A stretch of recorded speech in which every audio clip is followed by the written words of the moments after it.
എന്നെ ഫേസ്ബുക്കിൽ ഫോളോ ചെയ്യുന്നവർക്ക് ഇന്നത്തെ കേക്കിൻ്റെ സസ്പെൻസ് ഞാൻ പൊളിച്ചതാണ് കേട്ടോ. അതായത് ഞാൻ അതിൽ ഇതിൻ്റെ ഫൈനൽ ലുക്കിൻ്റെ ഫോട്ടോ ഞാൻ അപ്ലോഡ് ചെയ്തിട്ടുണ്ടായിരുന്നു.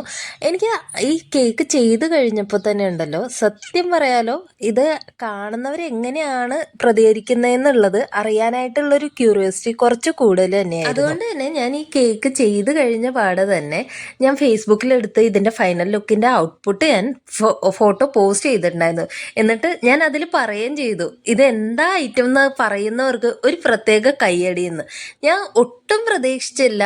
പക്ഷേ കുറേ അധികം ആൾക്കാർ എനിക്ക് കമൻ്റായിട്ടും പിന്നെ പേഴ്സണലിയും കുറേ പേര് പറഞ്ഞു കേട്ടോ, ഇതെന്താ ഐറ്റം എന്ന്. അപ്പോൾ വീഡിയോ, അതായത് ആ ചെയ്ത് കഴിഞ്ഞപ്പോൾ ചിലർ എൻ്റെ അടുത്ത് റിക്വസ്റ്റും ചെയ്തു അതിൻ്റെ വീഡിയോ കൂടി ഒന്ന് അപ്ലോഡ് ചെയ്യണമെന്നുള്ളത്. അപ്പോൾ ആ മേക്കിംഗ് വീഡിയോ ആണ് ഞാൻ ഇന്ന് കാണിക്കുന്നത്. പിന്നെ ഇന്നത്തെ കേക്കിൻ്റെ ഓർഡർ വന്നത് രാജേഷ് ചേട്ടനാണ്. ആള് എൻ്റെ അടുത്ത് നിന്ന് ആദ്യമായിട്ടാണ് കേട്ടോ കേക്ക് കൊണ്ടുപോകുന്നത്. അതുകൊണ്ട് തന്നെ ഇങ്ങനൊരു തീം സജസ്റ്റ് ചെയ്തപ്പോൾ എനിക്കൊരു മനസ്സിലൊരു പേടി കൂടി ഉണ്ടായിരുന്നു. കാരണം എനിക്ക് ആ കസ്റ്റമറിനെ എത്രത്തോളം സാറ്റിസ്ഫൈ ചെയ്യാൻ പറ്റും എന്നുള്ളത് ഒരു കുറച്ചൊരു ടെൻസ്ഡ് ആയിരുന്നു. പക്ഷെ എന്നാലും ഞാൻ അത് ഏറ്റെടുത്തു. എന്നിട്ട് ആൾ എൻ്റെ അടുത്ത് ചോദിച്ചു, എത്ര കിലോ കേക്ക് വേണം ഈ ഒരു ഷേപ്പിലോട്ട് വരുത്താനായിട്ട്. അപ്പം ഞാൻ പറഞ്ഞു, ഒരു മിനിമം 1 kg ഉണ്ടെങ്കിൽ മാത്രമേ ഞങ്ങൾക്ക് ആ ഒരു ഷേപ്പിലോട്ട്, ഞങ്ങൾക്ക് ഏത് കേക്കാണെങ്കിലും അത് കട്ട് ചെയ്തിട്ട് അതേ ഒരു ലുക്കിലോട്ട് കൊണ്ടുവരണമെങ്കിൽ ഞങ്ങൾക്ക് ആ വർക്ക് ചെയ്യാനായിട്ട് കുറച്ചെങ്കിലും സ്പഞ്ച് അകത്ത് വേണം. ഇല്ലാന്നുണ്ടെങ്കിൽ ചുമ്മാ കുറേ ക്രീം വാരി തേച്ചതുപോലെയാകും.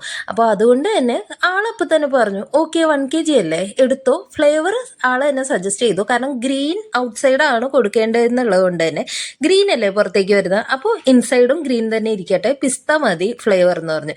എന്നിട്ട് ഡിസൈൻ നിങ്ങൾക്ക് കണ്ടിട്ട് എന്ത് തോന്നുന്നു എന്നുള്ളത് ഒന്ന് വീഡിയോസിൻ്റെ അടിയിലും കൂടി ഒന്ന് പോസ്റ്റ് ചെയ്തേക്ക് കേട്ടോ. കാരണം റിയലിസ്റ്റിക് കേക്ക്സ് എത്രത്തോളം മനസ്സിലാവുന്നുണ്ടെന്ന് അറിയാനായിട്ടുള്ളൊരു കൗതുകം കൊണ്ടാണ് കേട്ടോ. പിന്നെ അതേപോലെ തന്നെ ഇതിൻ്റെ ഡീറ്റെയിലിങ്സ് ഉണ്ടല്ലോ, എനിക്ക് എൻ്റെ ഇടവും വലവും നിന്ന് അമ്മയും ബ്രദറും കൂടിയിട്ടാണ് കേട്ടോ പറഞ്ഞു തന്നത്. കാരണം ആ ടോപ്പിൽ വരുന്ന ഈ ലൈൻസ് ഇടുന്നതും പിന്നെ അതേപോലെ തന്നെ ആ ഞെട്ടിൻ്റെ പോർഷനും ഒക്കെ എന്ത് ചെയ്യണം, അതായത് അതിലോട്ട് അങ്ങനെ ചെയ്താൽ മാത്രം ആ ഒരു ക്ലിയർ കട്ട് പിക്ചർ കിട്ടത്തുള്ളൂ, എന്നാൽ മാത്രം ആ ഒരു ഫിനിഷിങ് മനസ്സിലാകും എന്നുള്ളത് അവർ രണ്ടുപേരും നിന്നിട്ടാണ് കേട്ടോ പറഞ്ഞു തന്നത്. പിന്നെ കളറിൻ്റെ കാര്യം എൻ്റെ ഹസ്ബൻഡാണ് പറഞ്ഞത്. ആൾ പറഞ്ഞു കുറച്ചും കൂടി ഗ്രീനിഷ് ആയാൽ മാത്രമേ അത് എടുത്ത് കണ്ട് മനസ്സിലാകും എന്നുള്ളത്. ഞാൻ സത്യം പറഞ്ഞാൽ ചെയ്ത് വന്നപ്പോൾ കുറച്ച് ബ്ലാക്ക് കളർ മിക്സ് ചെയ്തിട്ട്, അതായത് ഒരു ഉണങ്ങിയ ടെക്സ്ചറിലാണ് ഞാനത് ഉദ്ദേശിച്ചത്. പക്ഷെ അത് അത്രയും അറിയുന്നില്ല, കുറച്ച് ഗ്രീനിഷ് കളർ കൊടുത്ത് നോക്കുമെന്ന് പറഞ്ഞിട്ട് ഹസ്ബൻഡാണ് പറഞ്ഞത്. അപ്പോൾ ഹസ്ബൻഡും അമ്മയും ആങ്ങളെ 3 പേരും നിന്നിട്ടാണ് കേട്ടോ ഞാൻ ഈ കേക്കിൻ്റെ